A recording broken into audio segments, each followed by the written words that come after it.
practice, probably the number one thing that you want to try to get your team ready to do is, play together as a team, have great teamwork. Everybody do their job at a very high standard, in a very positive way, and play smart. Be intelligent. Because the team that makes a lot of mental errors or whatever is not going to put themselves in the best position to have success. So that's something that we've been really trying to harp on this week in practice. The players have responded really well. How you prepare for a game is what sort of makes you feel confident when you go into the game that you can do your job and do those things well. So this is a great challenge for our team, playing probably the best team in the country. I think the number one team. Extremely explosive on offense, still play really good on defense. It's going to come down to the same old things, playing with discipline, blocking, tackling, basic fundamentals, not turning the ball over, explosive plays, and people have to maintain their poise so they can do that for 60 minutes in a game. We're excited to have game day here, SEC Nation.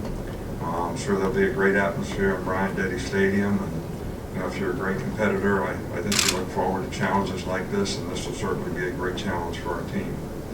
I know you're going to ask me about Tua, but look, Tua's worked hard to try to get back where he has an opportunity to play. He's been able to practice some. We still don't know what his status for the game is going to be. We'll make it, when the game comes. I don't know what kind of setbacks he's going to have and how he's going to continue to progress. But so there's nothing else I can really say about it. But his attitude has been great. His work ethic has been great. I think he has a real positive attitude about what he's doing because he's actually, had this same injury before.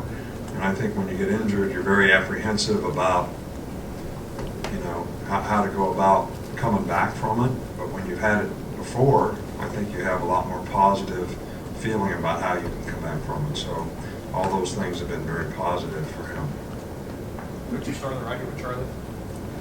With Tua, mobility is obviously important for him. Just how has he looked in that regard, but how hard is that also to determine in practice? Well, that's just what I just said. I'm not going to play the guys that can't move. Okay, back to Brett on the left. What does the defense gain from having Terrell and Anthony on the field at the same time? And is that something you've tried to create more opportunities to have them both on the field at the same time? We've played more and more with those two guys on the field at the same time. And I think they're both playmakers. I think they both played very well. I think that's improved our pass rush, helped us on the edges in terms of the overall defense. And I think it's important that we continue to have both of those guys, for the remainder of the season because it makes a huge difference, I think, athletically when they are in there. So, and I think that's one of the reasons we played a little bit better in some of these games lately because both those guys have been healthy for the last three games. Unless someone has a follow-up, we'll wrap up here with Charlie one more. Oh, Michael, I'm sorry. What have you seen from Clyde Edwards-Helaire, and what makes him so difficult to stop, the LSU running back? Well, he's he's got great quickness, great change of direction.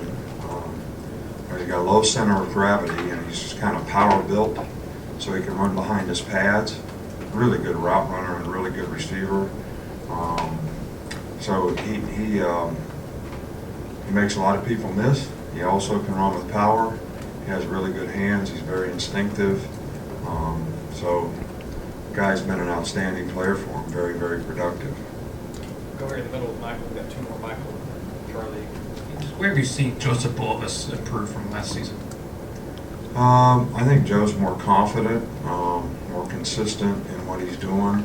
I think he's learned to not be quite as anxious about things. I think when he gets anxious, he gets in a hurry. When he gets in a hurry, he probably doesn't have the same consistency, and I think he's sort of, what do they say, feels more comfortable in his own skin now when he's kicking. I guess that's how I would put it, and I think that's helped him. We'll wrap up another one with Charlie. So what impresses you about LSU's secondary, specifically number 24, Derek Stingley?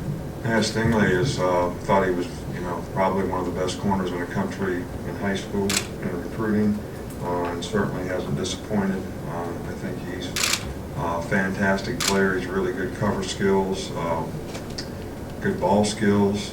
He's a good tackler, plays with toughness,